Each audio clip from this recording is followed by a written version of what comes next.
karena semua darah yang mau ditransfusikan ke pasien itu di screening dengan ketat. Ya. Kemudian tadi pada pengguna narkoba ya, dia menggunakan jarum suntik yang bersamaan. Jadi salah satu menderita hepatitis, maka dia akan menularkan pada yang lainnya. Juga misalnya pada tenaga medis, tentu harus melakukan tindakan-tindakan sesuai dengan tindakan antiseptik. Jadi bekerja dengan memakai sarung tangan supaya tidak terkontak dengan darah pasien, karena seringkali kita tidak tahu mana pasien yang hepatitis B maupun hepatitis C kalau dia tidak diperiksa. Kemudian tadi yang orang-orang yang di lapas dilakukan screening ya, itu tentu, dan penggunaan seks yang aman. Ya, kita tidak melakukan menganjurkan seks yang bebas ya, tentu. Jadi menggunakan pengaman. Gitu. Nah, terlebih penting lagi adalah dengan vaksinasi. Jadi kita menitik beratkan di sini adalah bahwa agar kita tidak tertular daripada hepatitis B, maka kita maupun A ya, kita dianjurkan untuk melakukan atau minta dilakukan vaksinasi. Jadi vaksinasi saat ini hanya ada pada vaksinasi hepatitis A dan B, kalau C belum ada vaksinnya. Jadi itu. Oke, baik, berarti memang kalau untuk vaksin sendiri ini untuk hepatitis A dan B ya dokter ya, yang baru ada vaksinasi, belum ada. Nah, jadi kalau untuk penularan ini sendiri dokter, katakanlah tadi untuk yang B dan C ini kan bisa melalui dari darah dan juga cairan tubuh ya dokter. Nah, untuk cairan tubuh ini sendiri itu apakah seperti keringat dokter? Ya, keringat bisa juga menularkan hepatitis B ya, tapi presentasinya sangat kecil. Kalau dari keringat itu presentasinya sangat kecil ya. Kecuali memang orang tersebut memang yang penderita hepatitis B atau C tadi, dia menderita juga penyakit kulit yang kronis, di mana kulitnya rutin mengeluarkan darah ya, misalnya kata-kata yang digaruk. Nah, keringat itu terkena di kita, keringat yang sudah mengandung darah yang mengandung virus hepatitis B tadi atau C tadi, itu bisa melalui keringat. Juga melalui air liur, terutama kalau misalnya si penderita hepatitis B maupun C tadi sedang ada penyakit di gigi, radang gusi atau gigi berlubang, sehingga dia air liur itu mengandung darah ya, yang mengandung juga virus hepatitis tadi. Misalnya pada waktu berciuman ya, tuh, jadi dia bisa menular melalui air liur. Juga kalau cairan tubuh tadi melalui hubungan seksual tadi. Apalagi kalau hubungan seksualnya melalui anal atau oral tadi, ya akan lebih cepat. Baik dokter, jadi memang ada beberapa untuk penularan untuk penyakit hepatitis ini sendiri dokter ya, dari A, B dan juga C. Baik dokter, nanti kita akan lanjutkan kembali dokter, dan untuk pemirsa di rumah yang ingin berinteraktif bisa di 0711366666. Kami akan kembali tetap di Jendela. Sudah tak marah, walau masih teringat semua yang terjadi kemarin. Jadikan ku yang hari ini, aku sudah tak benci, walau nyatanya merugi. Terdengar tidaknya kata maaf, dada lapang terima semua. Akan ada masa depan bagi semua yang bertahan. Duniaku pernah hancur, langkai lagi satu-satu.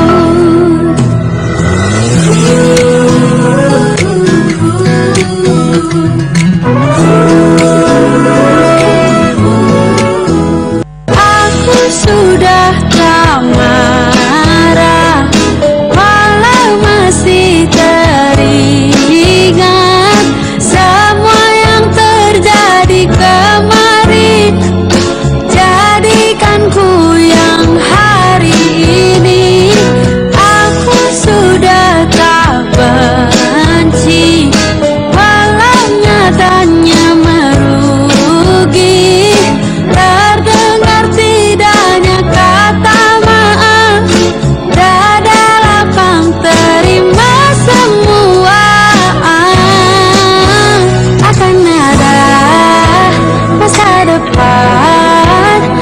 semua yang bertahan.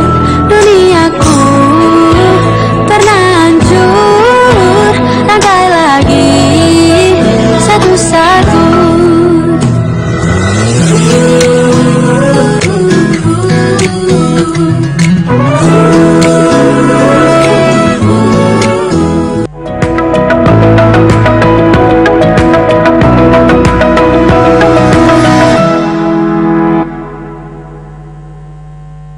Acara ini dipersembahkan oleh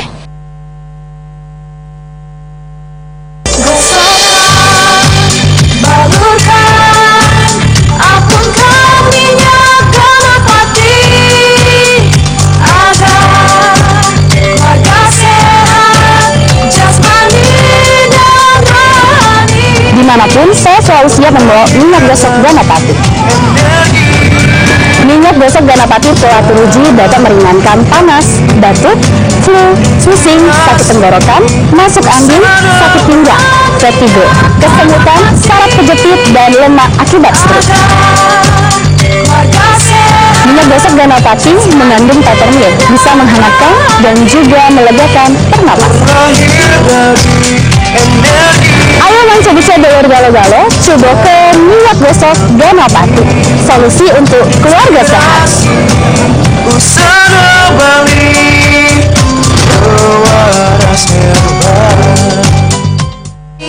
Kangen sama video klip ini? Mau bernostalgia dengan yang ini?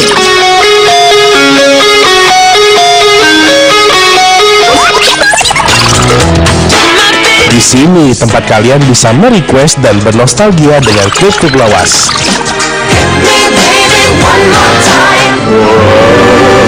Hanya di Album Bingen, Setiap Jumat jam 8 malam dan Sabtu jam 9 malam.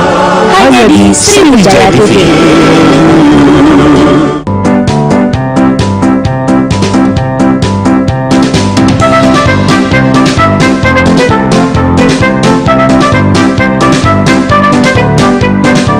Waduh, di mana cuy? Kasar sama Susi. Kalau kamu nanti nggak aksi kami, Ayo nonton komedi kosan Maci di Sriwijaya TV. Saksikan siaran langsung program kosan Manci setiap hari Kamis jam 7 malam hanya di Sriwijaya TV.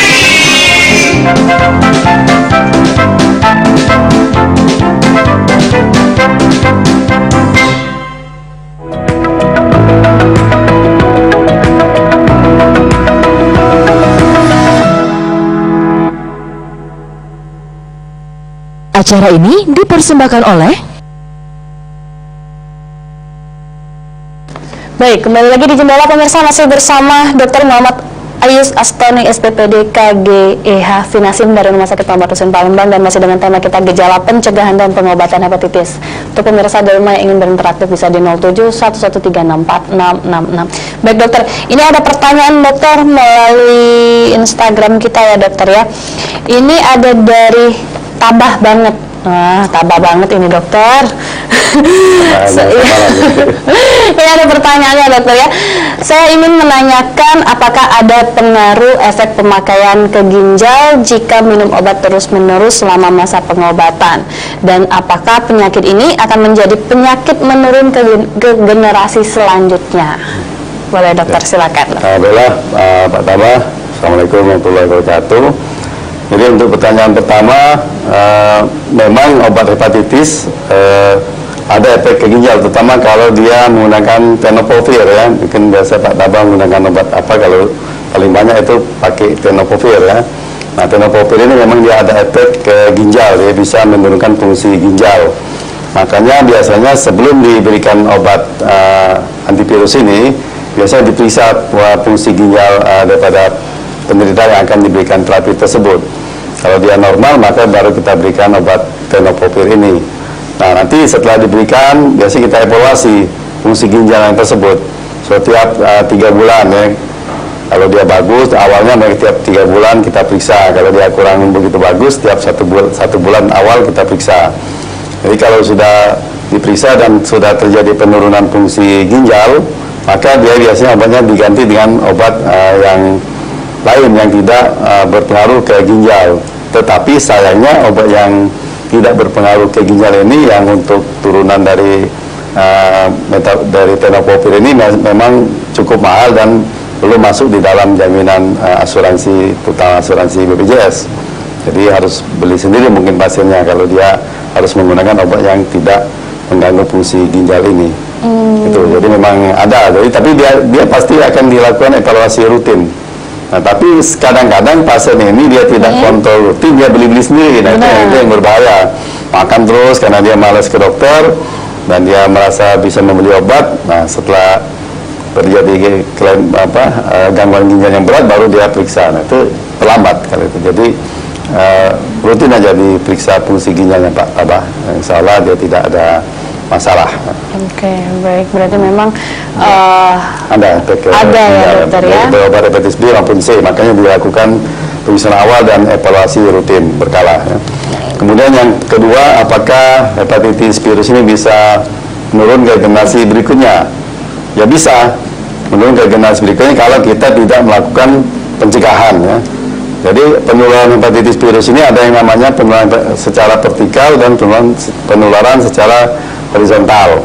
Yang vertikal itu adalah penularan dari ibu ke anak pada waktu proses kehamilan dan kelahiran, terutama pada waktu proses melahirkan. Nah, itu jadi memang yang penting di sini adalah pencegahan. Jadi semua ibu-ibu yang hamil yang belum dilakukan pemeriksaan ya dianjurkan untuk dilakukan pemeriksaan untuk virus hepatitis B maupun C. Ya. Nah, kalau dia positif maka bayinya segera setelah lahir dilakukan vaksinasi dan imunisasi. Jadi disuntik segera setelah lahir, kemudian umur 1 bulan dan diulang 6 bulan kemudian dari sejak awal penyuntikan. Jadi 3 kali untuk yang B. Kalau yang A biasanya diberikan pada anak umur mulai di atas 1 tahun ya, 1 tahun dan diberikan 2 kali dengan jarak 6 bulan sampai 12 bulan. Jadi tidak boleh diberikan pada bayi untuk hepatitis vaksin hepatitis A ini. Jadi bisa. Dan memang dianjurkan kalau memang ada satu keluarga, anggota keluarga yang terdeteksi menderita infeksi hepatitis virus B ataupun C, maka semua anggota keluarga lain, terutama tinggal satu rumah, terutama itu harus dilakukan pemeriksaan darah untuk menentukan apakah mereka sudah tertular juga atau belum. Nah, kalau belum, misalnya BSAG negatif, nanti HBS-nya juga negatif, berarti dia harus dilakukan vaksinasi segera supaya dia tidak tertular dengan anggota keluarga yang menderita hepatitis virus tadi. Dan vaksin untuk hepatitis B ini 3 kali yang diberikan pada pertama, kemudian 1 bulan kemudian dan bulan ke-6. Jadi 3 kali disuntikan. Itu Pak Tabah. Supaya tidak menjadi menular ke generasi berikutnya. Jadi memang tujuan daripada peningkatan hari hepatitis sedunia ini adalah untuk meningkatkan kesadaran dan pengetahuan masyarakat tentang bahaya daripada hepatitis virus B ini, terutama B karena B ini sangat berbahaya, dan supaya mereka sadar untuk segera melakukan tindakan-tindakan pencegahan dan vaksinasi. Oke, baik. Berarti memang harus dilakukan vaksin ya dokter ya, agar memang vaksinasi lebih cepat lebih baik ya dokter ya untuk mencegah terjadinya berkelanjutan. Baik dokter, ini ada pertanyaan satu lagi nih dokter melalui Instagram kita ini dari Simbab Bae. Dokter, saya penderita hepatitis B, sudah sembuh, sudah melahirkan 3 anak, saya ketahuan reaktif pas anak ketiga dan anak saya yang ketiga sudah divaksin. Yang saya tanyakan, anak 1 dan 2 apakah terjangkit virus dalam darah, dokter?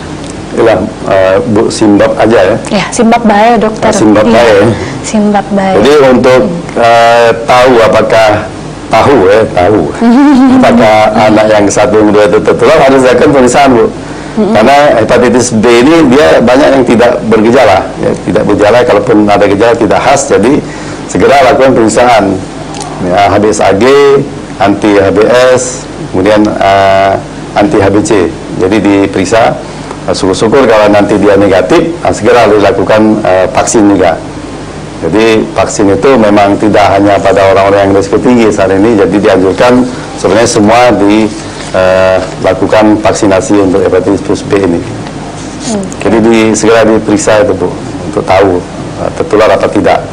Tidak bisa dengan hanya melihat secara fisik ya.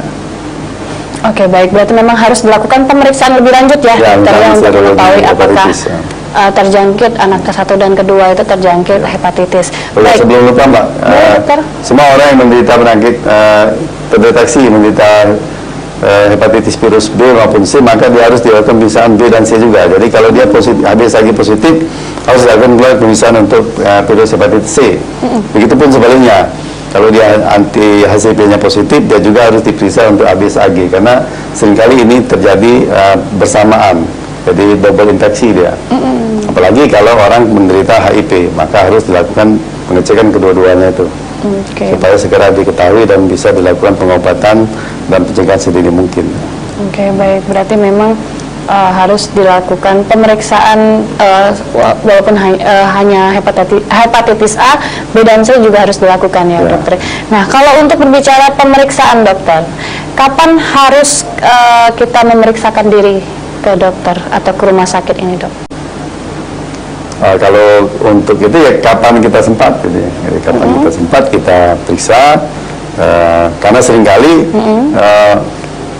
penderita ini terkejut, tiba-tiba dia positif, padahal dia tidak merasa pernah dioperasi, tidak pernah merasa pernah dapat transfusi darah, tidak pernah merasa melakukan hal-hal yang menjadi faktor risiko tertular hepatitis tersebut ya. Atau pada waktu diperiksa dia B, ternyata B-nya positif, HbA1c-nya positif, atau anti-HCP-nya positif. Jadi memang sebaiknya kita melakukan pemeriksaan, kalau belum pernah dilakukan pemeriksaan yang sesegera mungkin. Karena ini juga pemeriksaan yang mudah dan relatif tidak mahal menurut saya. Pemeriksaan untuk HbA1c dan anti-HCP ini relatif mudah dan murah dan dilakukan di laboratorium banyak sekali di Palembang ini bisa untuk pemeriksaan itu. Oke, baik. Berarti memang sedini mungkin ya. Secepat mungkin ya, dokter ya. Walaupun sedini mungkin. Sedini mungkin. Sedini mungkin. Oh iya, jangan gitu. Tapi sedini mungkin ya, dokter ya. Berarti memang biasanya ini kalau penderita apapun itu, sakit apapun itu, dokter, menunggu ada gejala dulu. Sudah sakit baru ini biasanya ya, dokter ya, memeriksakan diri. Baik, dokter, kalau untuk penyakit hepatitis ini sendiri apakah bisa disembuhkan, dok? Kalau hepatitis pada dasarnya hepatitis A, B dan C itu dia bisa sembuh sendiri sebenarnya. Jadi A itu dia bisa sembuh sendiri, walaupun beberapa kondisi dia akan menimbulkan gejala yang mulai dari ringan, sedang maupun yang berat dan sangat berat. Kalau yang B maupun C itu dia 80-90% dia bisa sembuh sendiri dengan kekebalan dari tubuh pasien tersebut. Jadi hanya 10-20% yang menjadi kronis tergantung kondisi imunitas, kondisi kekebalan tubuh dari orang yang terkena infeksi virus tersebut. Jadi ini bisa sembuh sendiri bahkan. Nah, kalau dia sudah terdeteksi, biasanya itu yang kronis. Jadi umumnya yang terdeteksi pada waktu pemeriksaan kesehatan rutin berkala ataupun sudah ada gejala itu biasanya sudah kronis. Dan ini pun bisa disembuhkan. Kalau dia C malah lebih mudah penyembuhannya dibanding yang B. C itu dia kalau dia memang sudah ada indikasi untuk dilakukan pengobatan, biasanya pengobatan selama 12 minggu ya, 12 minggu itu sekitar 3 bulan dengan obat antivirus kombinasi yang sekarang juga sudah banyak di pasar dan harganya relatif tidak mahal, juga relatif tidak ada efek samping, jadi dia bisa sembuh. Kalau yang C sembuhnya relatif sembuh sempurna ya. Kalau yang B, nah B ini memang dia ada, tidak semua penderita hepatitis B kronik itu dia langsung diobati, diberikan obat antivirus, tidak. Jadi dia ada indikator-indikator yang harus kita lakukan pemeriksaan untuk menentukan apakah penderita hepatitis B ini sudah ada indikasi untuk dilakukan pengobatan dengan obat antivirus atau belum. Jadi dia dipantau biasanya tiap 3 bulan, kemudian 6 bulan dan 1 tahun. Jadi ya diperiksa dan misalnya tadi USG, kemudian ada misalnya namanya pemeriksaan fibroscan ya, itu semua ada di rumah sakit Muhsin, dan pemeriksaan fungsi hati dan pemeriksaan serologi virus hepatitis B tersebut. Nah, kalau memang sudah ada indikasi, maka dia diobati, dan pengobatannya relatif jangka panjang, jadi minimal 2 tahun ya, ada yang sampai 5 tahun, ada 10 tahun, ada yang seumur hidup dia minum obat antivirus tersebut, tergantung dari kondisi infeksi virusnya tersebut. Oke, baik. Kembali lagi dengan kondisi si penderita hepatitis ini sendiri, bagaimana kondisinya. Jadi untuk katakanlah kualitas bertahan hidupnya ya dokter ya, bisa lebih daya tahan tubuh bisa lebih baik lagi. Baik dokter, nanti kita akan lanjutkan kembali, dan untuk pemirsa di rumah yang masih ingin berinteraksi bisa di 07113644666. Kami akan kembali tetap di Jendela.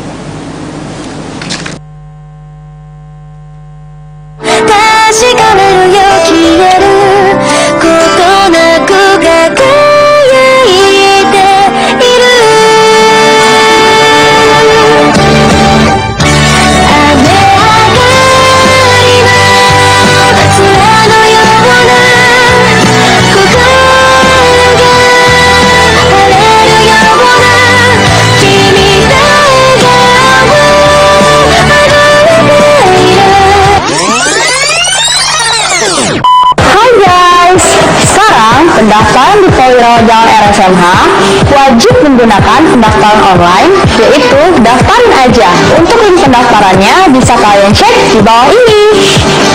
Dengan daftarnya aja, pendaftaran lebih mudah, lebih cepat, tidak perlu antri, dan tidak perlu membawa banyak berkas. Untuk pendaftarannya sudah bisa dilakukan mulai H-5 sampai minimal H-2. Setelah selesai melakukan pendaftaran, kamu akan mendapatkan verifikasi dari rumah sakit dalam bentuk barcode, atau bisa juga cek di data pendaftaran, dan lakukan check-in 30 menit sebelum estimasi layanan.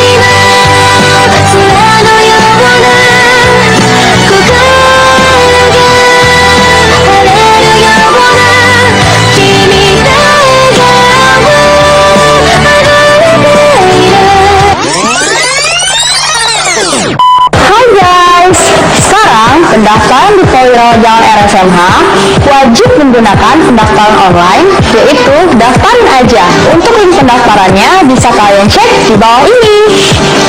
Dengan daftarnya aja, pendaftaran lebih mudah, lebih cepat, tidak perlu antri, dan tidak perlu membawa banyak berkas. Untuk pendaftarannya sudah bisa dilakukan mulai H-5 sampai minimal H-2. Setelah selesai melakukan pendaftaran, kamu akan mendapatkan verifikasi dari rumah sakit dalam bentuk barcode, atau bisa juga cek di data pendaftaran, dan lakukan check-in 30 menit sebelum estimasi layanan.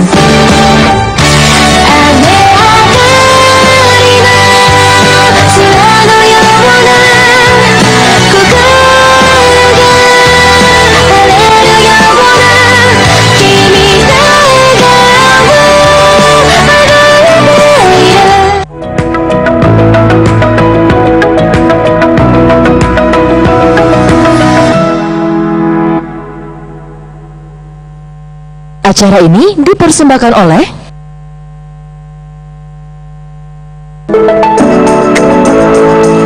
Saksikan keseruan tim Celimpungan mengeksplorasi keindahan, keunikan, keberagaman, serta budaya di suatu daerah.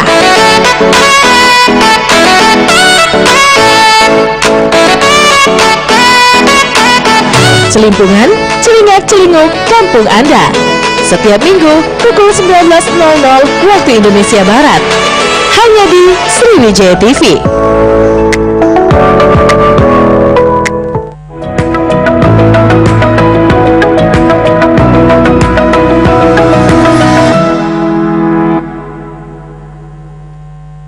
Acara ini dipersembahkan oleh Baik, kembali lagi di Jendela pemirsa, masih bersama Dr. Muhammad Ayus Astoni SPPD KGEH Finasim dari Rumah Sakit Muhammad Hussein Palembang, dan tentunya masih dengan gejala pencegahan dan pengobatan hepatitis. Baik dokter, kita lanjutkan kembali ini dokter, karena di segmen terakhir ini ya dokter ya. Kalau untuk pencegahannya sendiri ini dokter, untuk penyakit hepatitis ini itu seperti apa dokter?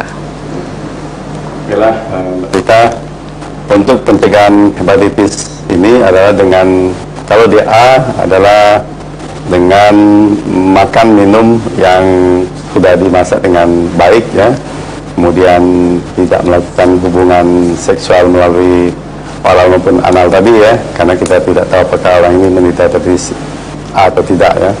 Kemudian vaksinasi ya, vaksinasi hepatitis A ini ada, sudah vaksinnya, dan dianjurkan untuk diberikan anak di atas, mulai anak dan dewasa, anak-anak di atas 1 tahun ya. Jadi pemberiannya 2 kali untuk vaksin hepatitis A ini dengan jarak 6 bulan sampai 12 bulan. Kemudian kalau dia untuk hepatitis B dan C adalah pencegahannya terutama dengan melakukan hal-hal yang bisa menyebabkan penularan hepatitis tersebut, seperti melakukan hubungan seksual yang aman ya, dengan memakai pelindung, kemudian tidak menggunakan narkoba ya, terutama narkoba suntik, apalagi suntikannya dipakai secara bersama-sama. Kemudian untuk tenaga kesehatan memakai pelindung ya, baik itu terutama sarung tangan ya, untuk selama bekerja, dan yang dari ibu-ibu semua ibu-ibu hamil harus dilakukan pemeriksaan virus, terutama virus hepatitis B, karena ini bisa menular secara vertikal dari ibu ke anak yang dilahirkan. Nah, yang paling penting dalam pencegahan ini adalah karena kita tidak tahu siapa yang sudah tertular atau belum, semua dilakukan screening ya, untuk hepatitis ini B dan C. Kalau ternyata memang negatif berarti belum tertular, HbA1c negatif, anti-ACP negatif, kemudian dilakukan vaksinasi untuk hepatitis B. Kalau C belum ada ya. Kalau C hanya dengan melakukan hal yang tidak menjadi risiko penularan tersebut. Jadi vaksinasi hepatitis B ini 3 kali. Jadi yang pertama, kemudian 1 bulan kemudian divaksin lagi yang kedua, kemudian 6 bulan kemudian, 6 bulan dari yang pertama. Jadi bulan ke-0, bulan ke-1 dan bulan ke-6. Jadi memang 3 kali sebaiknya. Dan bahkan pada orang yang berisiko sangat tinggi dan hubungan yang kontak erat dengan penderita hepatitis B kronik ini, bisa dilakukan vaksinasi booster setiap 2-5 tahun untuk penguatan, terutama tenaga kesehatan yang memang banyak berkontak dengan darah ya. Itu juga pasien-pasien di rumah sakit yang menderita penyakit gagal ginjal kronik yang dihemodialisis rutin, biasanya dilakukan screening ya, screening secara rutin untuk hepatitis B dan C, karena dia bisa tertular dari sesama pasien maupun tenaga kesehatan yang tertular tapi tidak ada gejala. Lakukan screening juga untuk penderita penyakit kronis ya, penyakit kronis, kanker, TBC atau penyakit-penyakit penurunan daya tahan tubuh, maka dianjurkan untuk dilakukan pemeriksaan virus hepatitis ini, dan kalau negatif dilakukan vaksinasi tadi. Jadi intinya adalah deteksi dini dan vaksinasi secara dini dan segera untuk yang belum tertular. Baik dokter, karena ini di segmen terakhir dan juga memperingati besok ya ini dokter, 28 Juli Hari Hepatitis Sedunia. Boleh dokter pesan-pesan untuk pemirsa Sriwijaya TV di rumah, baik itu untuk penderita penyakit hepatitis maupun yang belum ini dokter ya, kalau bisa bagaimana cara untuk mencegah dan ini, boleh silakan dokter. Adalah pemirsa Sriwijaya TV sekalian, dari saya berpesan untuk yang belum menderita hepatitis atau belum tahu apakah menderita apa tidak, segera lakukan pemeriksaan sedini mungkin, sesegera mungkin untuk mendeteksi apakah kita ini sudah tertular atau belum ya.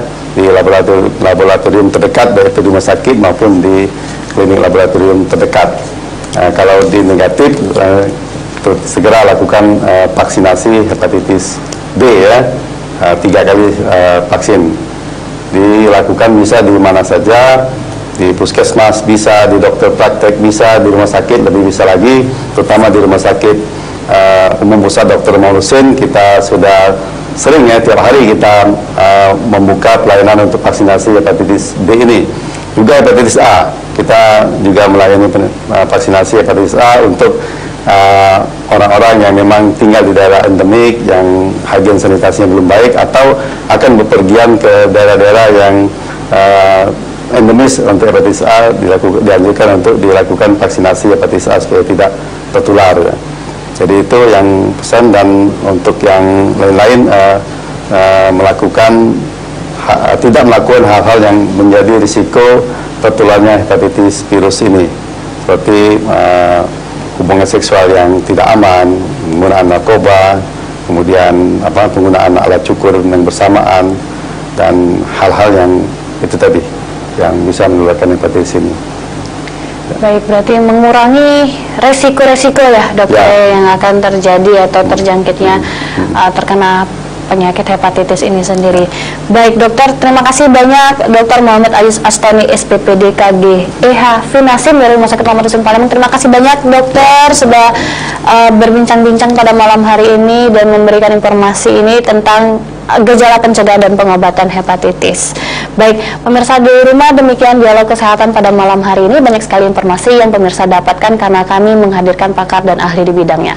Saksikan terus Jendela hanya di Sriwijaya TV. Saya Destin Rizky pamit undur diri. Terima kasih. Wassalamualaikum warahmatullahi wabarakatuh. Selamat malam.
Acara ini dipersembahkan oleh